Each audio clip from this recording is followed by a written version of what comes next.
चीन के बारे में एक बार मशहूर है कि वो कॉपी बहुत जल्दी कर लेते हैं और महंगे प्रोडक्ट को बेहद सस्ते में बना देते हैं। चाइनीज प्रोडक्ट्स के बारे में आप सब जानते होंगे।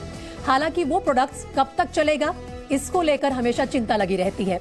आपके और हमारे जीवन में ऐसी घटनाएं तो कई बार हुई होंगी। अब चीन ने भी ड्राइवरलेस कार बना दी है।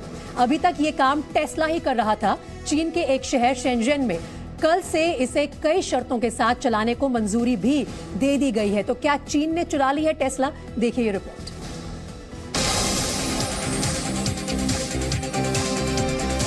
सड़क पर दौड़ती कार, आराम से घूमते स्टीयरिंग, ये है बिना ड्राइवर की कार। चीन ने कर ली टेस्ला की चोरी। जी हां, चीन की सड़कों पर दौड़ती ये है ड्राइवरलेस कार। हालांकि इस कार की बगल की सीट पर सहयोगी के तौर पर एक ड्राइवर बैठा है, जो केवल इसलिए है जिससे कि इस कार पर नजर रखी जा सके। ट्रैफिक के बीच कई कैमरे और सेंसर से लैस ये रोबो कार मजे से आगे बढ़ते जा रही है।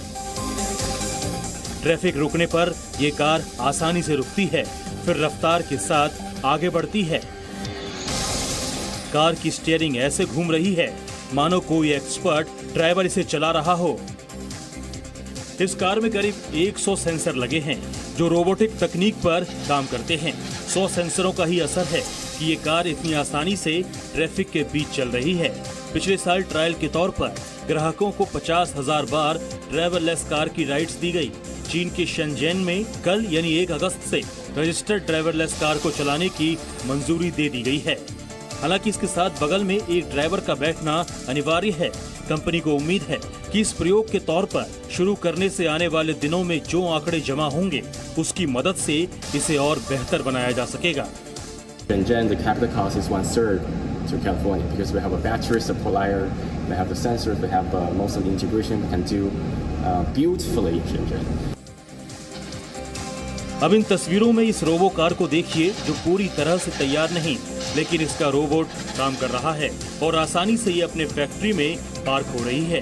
इससे पहले ग्वांगझो और बीजिंग में सीमित तौर पर ऐसे ड्राइवरलेस कार को प्रयोग के तौर पर चलाया जाता रहा है, लेकिन दुनिया में पहली बार ड्राइवरलेस कार को अमेरिका की ऑटोमोबाइल कंपनी टेस्ला ने लॉन्च किया था और पूरी दुनिया में इस कार ने धूम मचा दी। टेस्ला की बिना ड्राइवर की ये कार मजे से अमेरिका की सड़कों पर दौड़ती है। कई कैमरे, जीपीएस और सेंसर से लैस ये कार लोगों के बीच काफी लोकप्रिय हुई। चीन ने अमेरिकी ड्राइवरलेस कार की सफलता को देखते हुए अपने यहाँ इस कार को विकसित करके इसका ट्रायल जोर शोर से शुरू कर दिया है। वैसे चीन कॉपी करने में दुनिया में सबसे आगे है, हालांकि उसके प्रोडक्ट की गारंटी तो नहीं है। चीन ये भी दावा कर रहा है कि इस कार की कीमत टेस्ला के ड्राइवरलेस कार के मुकाबले काफी कम ही होगी। ब्यूरो रिपोर्ट, जी मीडिया। यूट्यूब सिंगर और इंडियन आइडल फेम फरमानी नाज से उलेमा नाराज हो गए हैं। दरअसल कुछ दिन पहले फरमानी नाज ने हर हर शंभू गाना गाया था। गाना सुपरहिट हुआ। इस बीच उलेमाओं ने इस गाने पर आपत्ति दर्ज करा दी है। अब सवाल ये उठता है कि क्या गायकी का कोई धर्म होता है, कोई मजहब होता है, और अगर नहीं तो फिर ये विवाद क्यों? फिलहाल फरमानी को उलेमाओं की नाराजगी झेलनी पड़ रही है। वैसे फरमानी कई मंचों पर इससे पहले भी अपनी गायकी का दम दिखा चुकी हैं और वो खुद कहती हैं कि मैं कलाकार हूं, मेरा कोई धर्म नहीं है। हर हर शंभू शिवा महादेवा, शंभू शिवा महादेवा, कर्पूर गौरम करुणावतारम, संसार सारम भुजगेन्द्रहारम, सदा वसंतम। ये है भक्ति गीत हर हर शंभू गाने से मशहूर हुई सिंगर और इंडियन आइडल फेम फरमानी नाज।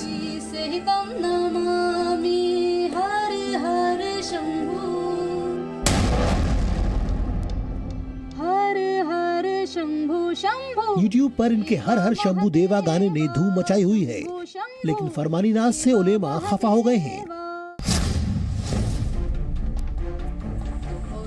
शिव भक्ति का गीत गाने के बाद उलेमा उनके खिलाफ तीखी प्रतिक्रिया दे रही हैं। फतवा ऑन मोबाइल सर्विस देवबंद के मुताबिक मुसलमान को कोई भी ऐसा काम नहीं करना चाहिए जो दूसरे धर्म की शिनाख्त हो या फिर अन्य मजहब के धार्मिक कार्यों को बढ़ावा देती हो।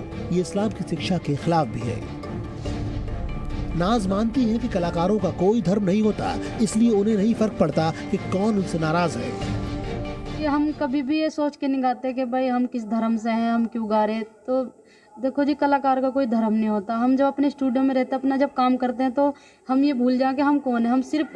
हम कलाकार हैं, तो हम सिर्फ ये समझ के गाते हैं कि हमारा काम है हर हर शंभु शंभु शिवा महादेव। दरअसल फरमानी नाज ने कुछ दिन पहले प्रवेंद्र सिंह और राहुल मोलेहिडा के साथ मिलकर हर हर शंभु शिवा महादेवा शंभु भक्ति गीत यूट्यूब पर लॉन्च किया है।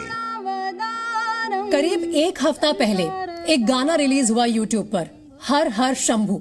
ये गाना आज चार्ट बस्टर बन चुका है और इस गाने से सिंगर जो है इस गाने की फरमानी नाज वो बहुत मशहूर हुई है। वो इससे पहले इंडियन आइडल के स्टेज पर भी आपको नजर आई होंगी, लेकिन जिस तेजी से ये गाना लोगों के दिल में अपनी जगह बना रहा है, ये गाना जिस तेजी से फैल रहा है, फरमानी एक बार फिर से लाइमलाइट में आ गई है। और उनके लाइमलाइट में आते ही एक और बड़ी चीज हुई। कुछ उलेमा हैं, कुछ मौलाना हैं जो नाराज हो गए हैं कि एक मुस्लिम लड़की ने इतना जबरदस्त हर हर शंभू की तारीफ करते हुए गाना कैसे गा दिया। ये गाना अगर आपने सुना है तो आप जानते हैं कि इतना कैची है, इसे एक धर्म गीत के नाम पर आप नहीं देख सकते हैं। ये गीत उनकी आवाज जो है बिल्कुल दिल से निकली हुई है आवाज में, और शायद इसी वजह से लोगों के साथ, चाहे वो किसी भी धर्म के हों, कनेक्ट भी कर पा रहा है। फरमानी मेरे साथ खुद आज जी न्यूज के स्टूडियो में मौजूद हैं, उनसे बात करते हैं। फरमानी, सबसे पहले तो बहुत बहुत मुबारकबाद आपको कि इतना शानदार आपने गाना गाया है। जिस तरीके से ये गाना शुरू होता है वहीं से रोंगटे खड़े होने शुरू हो जाते हैं। इस गाने को गाने के पीछे क्या जज्बात थे, क्या फीलिंग थी, और अब जो रिएक्शन मिल रहा है उस पे आप क्या कहेंगी? मैम, गाना ऐसे ही गाया क्योंकि बहुत चल रहा था तो अच्छा लगा कि हम भी कुछ गाए कावड़ियों के लिए। तो ऐसे मन में ख्याल आया कि अपना कुछ बनाए अच्छा गीत। तो जो हमारे राहुल भाई हैं वो ऐसे में गुनगुना रहे थे अपने स्टूडियो में, हमारा खुद का खतौली में स्टूडियो है। तो वो ऐसे गुनगुना रहे, बोले कि आपकी आवाज़ में बहुत अच्छा गाना लग रहा। तो हमने फिर ये इस पर मेहनत की, लिखा, इसको बहुत याद किया बड़े उससे, और इसको म्यूज़िक में अपनी आवाज़ में इसको गा के देखा तो बहुत अच्छा लगा। फिर इसको अपलोड किया और अब कुछ सुनने में आ रहा है कि ऐसे कह रहे हैं, लेकिन कोई ऐसा फतवा जारी नहीं हुआ, कोई मौलाना मुफ्ती ने ऐसे नहीं कहा। मैं खुद जिस गांव में रहती हूँ वहाँ पे इतने मुसलमान लोग रहते हैं, तो किसी ने भी किसी प्रकार की कोई बात नहीं की। एतराज क्या है? उनको क्या एतराज आया है? आपको किसी ने कुछ कहा है कि तुमने क्यों गाया ऐसा भक्ति गीत, क्यों गाया, हिंदू धर्म का गाना क्यों गाया? किस तरह का एतराज आया है? मैं गीत गाती हूँ, मैं भजन भी पढ़ती हूँ, गाती हूँ, और नज़म भी हम पढ़ते हैं, जो कि हमारे चैनल है नाज भक्ति के नाम से, नाज नज़म के नाम से। तो कलाकार हैं हम, और कलाकारी का कोई धर्म नहीं होता, आप सभी अच्छे से जानते हैं। तो मैंने ये समझ के नहीं गाया कि मैं ऐसे क्यों गा रही हूँ, बस ये समझ गाया कि हमारे ऑडियंस को कुछ नया मिले, कुछ अच्छा मिले, और उनके दिलों में मेरी आवाज़ बरकरार रहे, उनके कानों में जाती रहे कि हाँ ये कुछ नया करते हैं अपने आप से भी। फरमानी, आपने जो ये गाना गाया, आपने पहले भी कहा कि मैंने बहुत मेहनत की और वो मेहनत नजर आती है। क्या आप हमारे दर्शकों के लिए पहला कुछ इसका कुछ पंक्तियां गा सकते हैं? जी बिल्कुल, सुनाइए। कर्पूरगौरं करुणावतारं संसार सारं भुजगेन्द्रहारं सदा वसन्तं हृदयारविन्दे भवं भवानी सहितं नमामि। हर हर शंभु शंभु शंभु शिवा महादेवा शंभु शंभु शंभु शिवा महादेवा। बहुत बढ़िया, बहुत शानदार। मैं मानती हूँ और मैं ये जानती हूँ कि जितने भी दर्शक आपको इस वक्त सुन रहे हैं वो भी ताली बजा रहे होंगे। इतना कैची नंबर है, इतना शानदार तरीके से आपने गाया है फरमानी। इसमें बहुत सारे संस्कृत शब्दों का भी इस्तेमाल किया गया है। संस्कृत आप शुरू से जानती हैं? जी, मैंने सिर्फ बस 8वीं की है, तो मैं कुछ पढ़ लेती हूँ, इंग्लिश भी और संस्कृत भी, और अपनी जो अरबी भाषा है उसमें भी, तो इसीलिए थोड़ा आसान हो जाता है पढ़ने के लिए। तो थोड़ा बहुत पढ़ रखा है मैंने। आपका जो बैकग्राउंड है वो भी म्यूजिक में है। आपने 2020 में इंडियन आइडल में पार्टिसिपेट किया था, उसमें आप अपने निजी कारणों की वजह से बहुत आगे तक नहीं जा पाई। लेकिन फरमानी, कैसा लगता है कि जब आप इतने दिल से गाना गाएं और वो गाना इतना पॉपुलर हो जाए और उसके बाद आके कुछ धर्मगुरु उसमें कहीं ना कहीं कोई खलल डालने की कोशिश करें, ये गलत बात है? जी बिल्कुल गलत है। और मैं सिर्फ इस हैसियत से गाती हूँ कि मैं एक कलाकार हूँ और सिंगिंग करती हूँ, ऊपर वाले ने आवाज़ दी है, तो उसमें मुझे हिंदू भी सुनते हैं, मुसलमान भी सुनते हैं। अगर सुनने वाले ये भी सोचने लगे कि तो मुस्लिम है, हम क्यों इसका सुने, तो वो ऐसा सुनने में मुझे को कभी नहीं सुनते। वो सिर्फ सुनते हैं कि ये कलाकार है, अच्छा गाती है, इसलिए वो सुनते हैं। और मैं भी यही समझ के गाती हूँ कि मैं कलाकार हूँ, मैं हर धर्म का गीत गाऊँ। और कलाकार दरअसल कोई ये सोच ही नहीं गाते कि ये कौन से धर्म से जुड़ा हुआ गीत है। वो हर धर्म से जुड़ी हुई बात भी करते हैं और अपने आप को एक्सप्रेस भी करते हैं उसके जरिए। कुछ इसी तरह के और गाने लिखे हैं आपने, कुछ और हमारे साथ शेयर करना चाहोगे आप? जी, हमारे नाच भक्ति पे बहुत भजन है जो कृष्ण भगवान जी के हैं। सुनाइए कुछ कृष्ण भगवान के बारे में, अगर आपको याद हो कोई। हमारा खुद का गीत है, हाँ, लिखा हुआ जो अनुज भाई ने लिखा, मैंने खुद गाया। वो मेरे दिल का हाल वो जाने मेरो शाम रे, ये नैन तेरे दर्शन के प्यासे बाबरे, बाबरे बाबरे बाबरे, कैसे मैं कर लूं तुझसे आंखें चार रे, तेरी सांवली सूरत ये मोहन दिल में बस जाती है, तेरी बंसी की धुन पे मोहन दुनिया मर जाती है, मेरी हर एक सांस पे लिख दूं तेरो नाम रे, ये नैन तेरे दर्शन के प्यासे बाबरे। बहुत खूबसूरत फरमानी, आपकी आवाज में वाकई जादू है। और जिस तरह से आप गाना गाते हो ऐसा लगता है कि आप महसूस कर रहे हो उस गाने के पीछे जो जज्बात हैं। और फरमानी, क्या ये हमारे देश की खूबसूरत बात नहीं है कि आप खुद चाहे मुस्लिम धर्म से आती हैं, लेकिन आपको पता है कि इन गानों के पीछे, इन भगवान के पीछे क्या जज्बात हैं लोगों के, क्या जुड़ी हुई है भावनाएं, उन्हीं को आप अपने भजन के जरिए एक्सप्रेस करती हैं? जी बिल्कुल, मैं ये चाहती हूँ कि सभी को सब अच्छे से रहें और हमारे गीत सुनने से अगर किसी को मन को शांति मिले। बहुत लोग हैं जो हमारे भाई इतने फैंस हैं जो कमेंट भी करते हैं कि ये गाओ वो गाओ, तो उनके लिए हम गाते हैं। अभी मैंने नज़म पढ़ी थी 4 दिन पहले जो फेसबुक पे 14 मिलियन चली, तो उसको किसी ने ऐसे नहीं कि वो सिर्फ मुसलमानों ने सुना, वो हिंदू भाइयों ने भी सुना और कमेंट भी किया, उस पर लिखा भी और लाइक भी बहुत 6-7 लाख लाइक उस पर लाइक आए हैं। तो ऐसा नहीं कि वो हिंदुओं ने नहीं सुना या मुसलमानों ने सुना, वो सब ने सुना है। वो क्यों सुनते हैं? क्योंकि मैं कलाकार हूँ, मेरी आवाज़ सुनने के लिए वो सब सुनते हैं। और आपके कलाकार किसी एक धर्म से नहीं, आपके जो फैन है वो किसी एक धर्म से नहीं आते हैं, वो हर धर्म से आके आपको पसंद कर रहे हैं। और उसका साफ उदाहरण जो है वो आपके मिलियंस ऑफ हिट्स हैं जो यूट्यूब पे आपको लगातार मिल रहे हैं। उन फैंस की कदर बहुत है। एक कलाकार मैं जानती हूँ कि फैंस की कदर बहुत करते हैं, लेकिन उन लोगों को आप क्या कहेंगी जो इसमें भी कंट्रोवर्सी ढूंढ रहे हैं, विवाद ढूंढ रहे हैं कि क्यों ऐसा गाना पड़ा, कावड़ियों के लिए क्यों गाना लिखा, आपने क्यों लिखा, इसको अवॉइड कर सकते थे, उनको आप क्या कहोगे?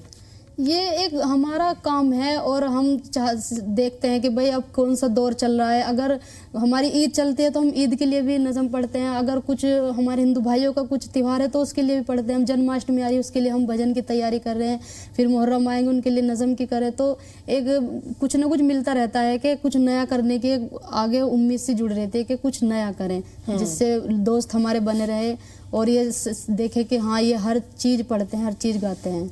फरमानी, आप आई कहाँ से हैं? लोग बहुत ये जानना चाहते हैं कि रातों रात यूट्यूब पर स्टार बनने वाली ये लड़की आखिर आई कहाँ से? और मैं जानती हूँ, मैंने पढ़ा है कि आपका खुद का पर्सनल स्ट्रगल बहुत रहा है, निजी जीवन में भी आपने बहुत कुछ देखा है, उससे भी बहुत कुछ सीखा है। ये जो आपकी आवाज़ में दर्द है, वो जो कनेक्ट है लोगों के साथ, वो कहाँ से आया है?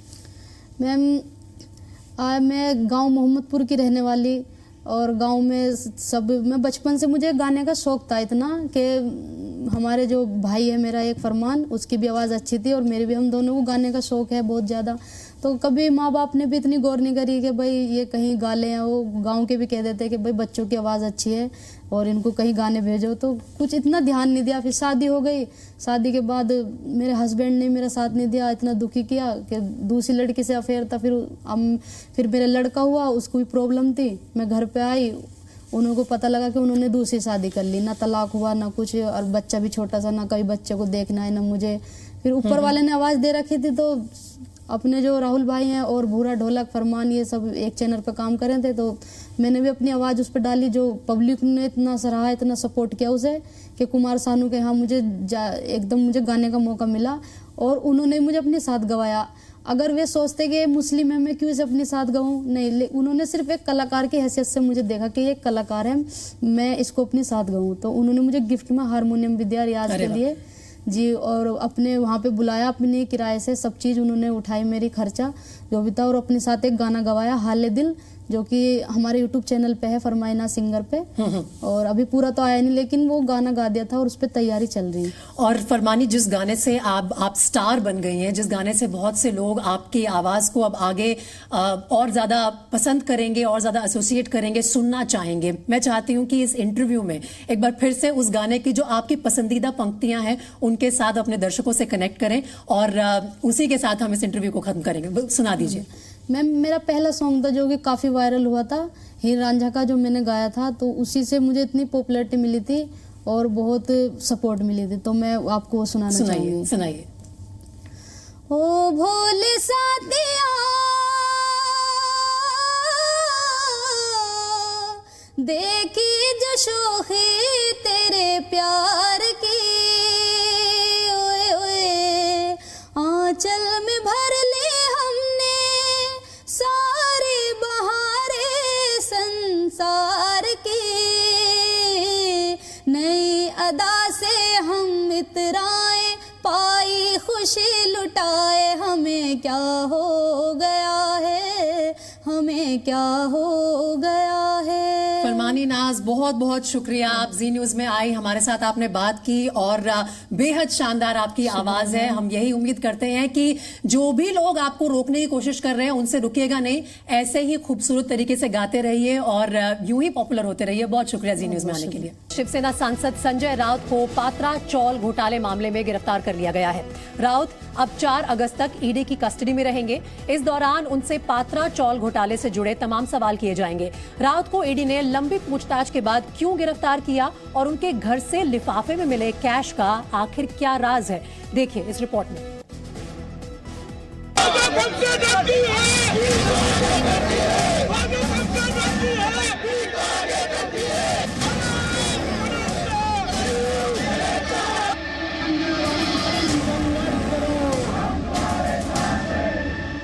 मुंबई के पात्रा चाल घोटाले में घिरे शिवसेना सांसद संजय राउत अब ईडी की कस्टडी में हैं। ईडी ने संजय राउत से पहले उनके घर में करीब 9 घंटे पूछताछ की, फिर हिरासत में लेकर 7 घंटे तक सवाल जवाब किए गए। देर रात करीब 12:30 बजे संजय राउत को गिरफ्तार कर लिया गया। लगातार जो पूछताछ का दौर रहा, पहले उनके घर में तकरीबन 9 घंटे की पूछताछ, उसके बाद 5:30-6 बजे के बाद ईडी के इस दफ्तर में पूछताछ हो रही थी और अब तकरीबन रात के 12:30 बजे के वक्त ये बात तय हो चली है कि संजय राउत को ईडी ने गिरफ्तार कर लिया है। मनी लॉन्ड्रिंग के केस में संजय राउत को गिरफ्तारी के बाद पीएमएलए कोर्ट में पेश किया गया। ईडी ने कोर्ट से 8 दिनों की कस्टडी मांगी थी। ईडी ने दलील दी कि 3 बार समन भेजने के बाद भी संजय राउत जानबूझकर पेश नहीं हुए। इस मामले से जुड़े सबूतों से भी छेड़छाड़ की गई। दूसरी तरफ राउत के वकील ने उनकी सेहत का हवाला दिया। दोनों पक्षों की दलील सुनने के बाद अदालत ने राउत को 4 अगस्त तक के लिए ईडी की कस्टडी में भेज दिया।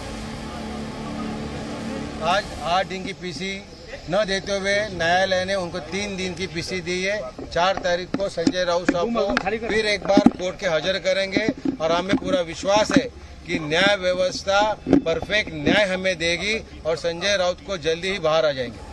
कस्टडी के दौरान ईडी पात्रा चौल घोटाले से जुड़े सवालों के जवाब तलाशने की कोशिश करेगी। दरअसल ईडी सूत्रों के मुताबिक शिवसेना सांसद जांच में सहयोग नहीं कर रहे हैं।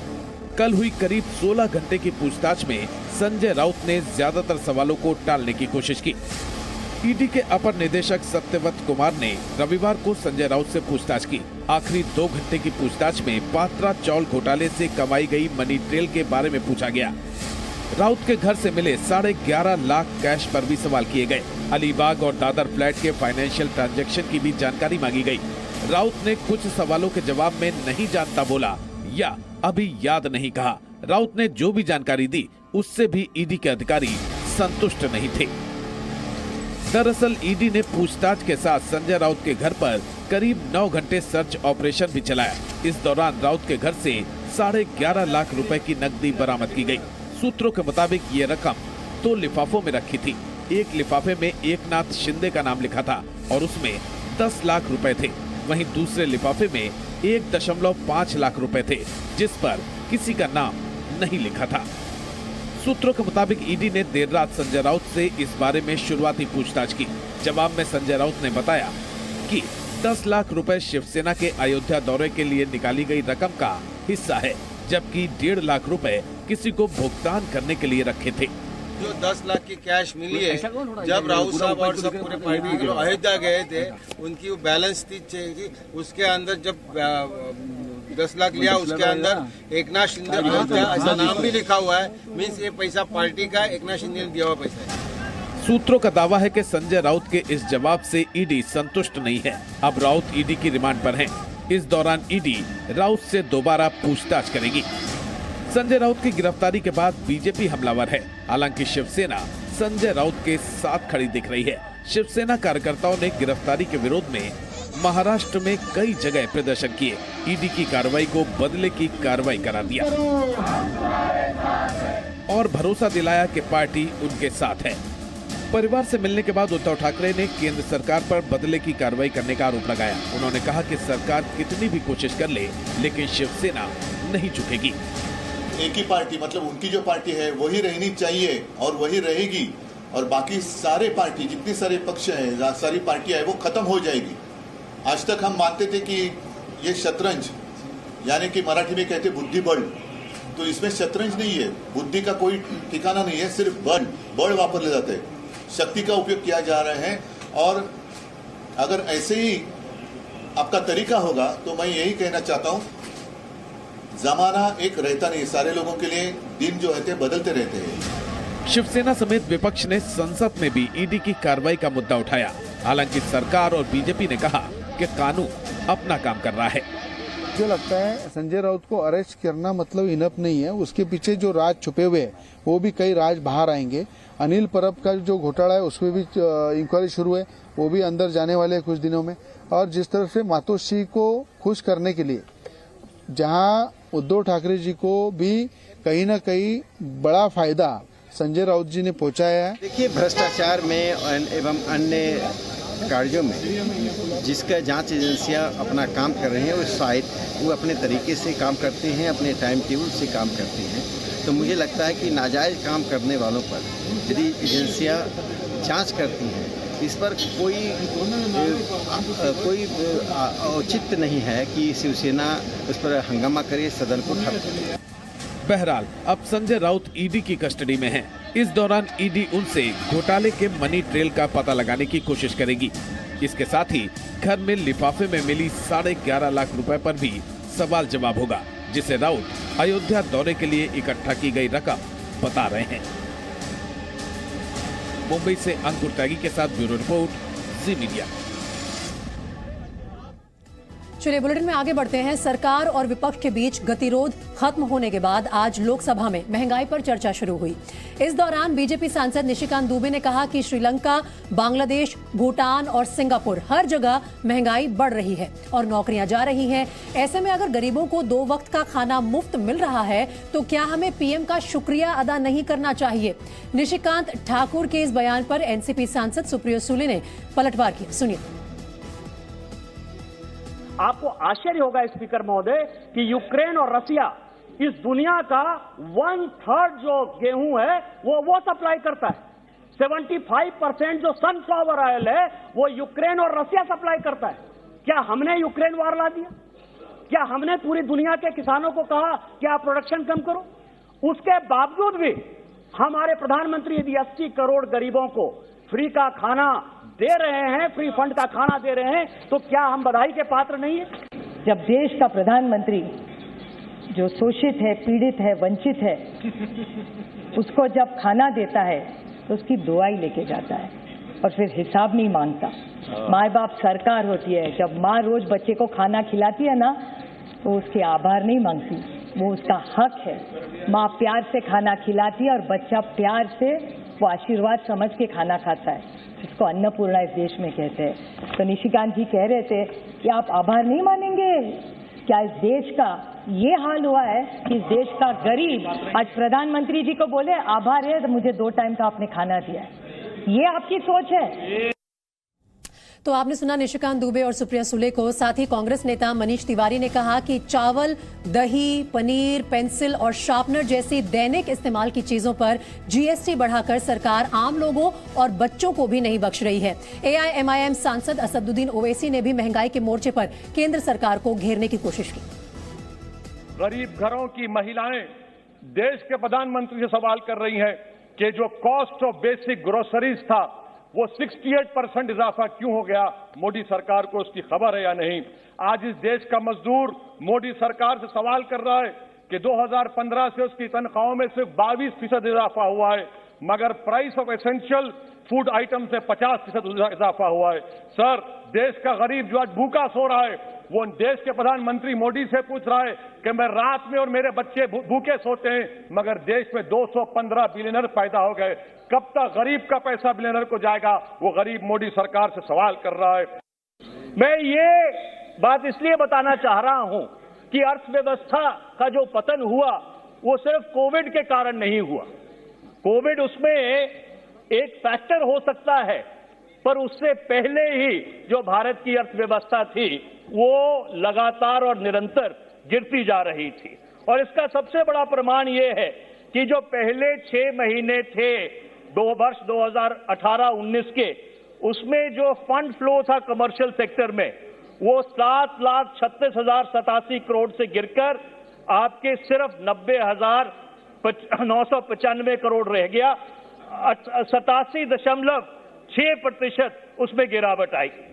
और इस नोटबंदी के बाद सरकार ने जीएसटी लागू किया और उस जीएसटी का सीधा सीधा असर क्या हुआ कि 2,30,000 जो एमएसएमई क्षेत्र में छोटे लघु उद्योग थे वो छोटे लघु उद्योग बंद हो गए और वो आज भी उस मार से उभर नहीं पाए। तो आज महंगाई पर खूब चर्चा हुई है संसद में। बुलेटिन में आगे बढ़ते हैं। कानपुर के एक प्राइवेट स्कूल में बच्चों को कलमा पढ़ाए जाने का मामला सामने आया है। आज स्कूल के बाहर अभिभावक, बीजेपी और हिंदू संगठनों ने मिलकर प्रदर्शन किया और प्रेयर के नाम पर कलमा पढ़ाने का विरोध किया।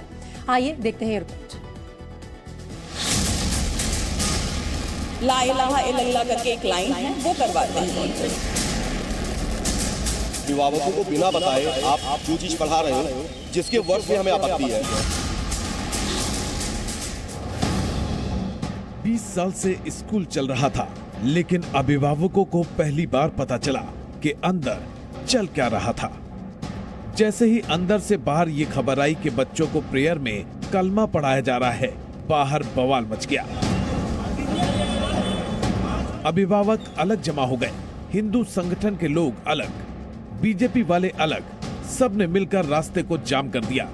भीड़ बढ़ने लगी और नारेबाजी शुरू हो गई।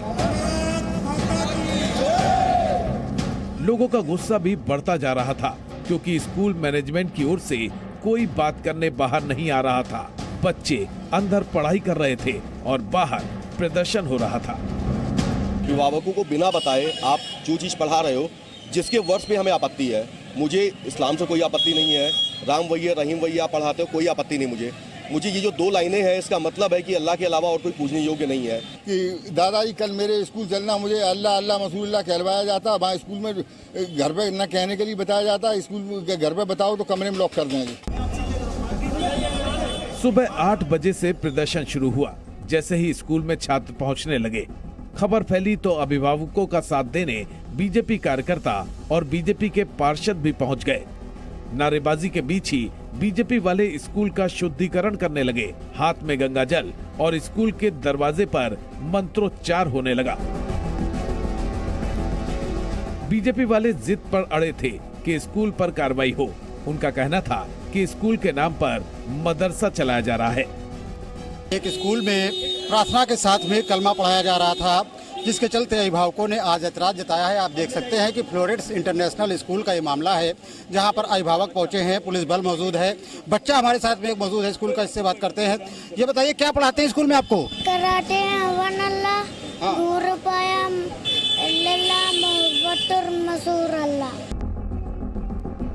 स्कूल की ये डायरी है और इसमें प्रेयर की जगह पर ला इलाहा इल्लल्लाह लिखा हुआ है।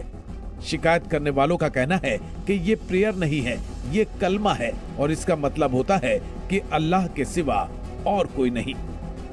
स्कूल के खिलाफ कई लोगों ने मोर्चा खोल दिया है और सबकी अलग अलग शिकायत है।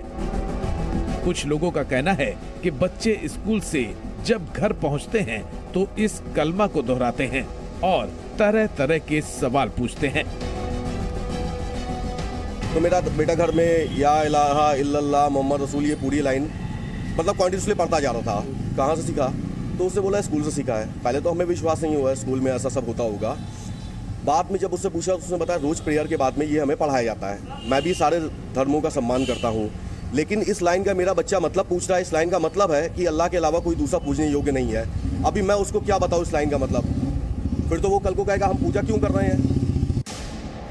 कानपुर में सैकड़ों स्कूल हैं, लेकिन ये पहला स्कूल है जहां प्रेयर के नाम पर ला इलाहा इल्लल्लाह सिखाया जा रहा है।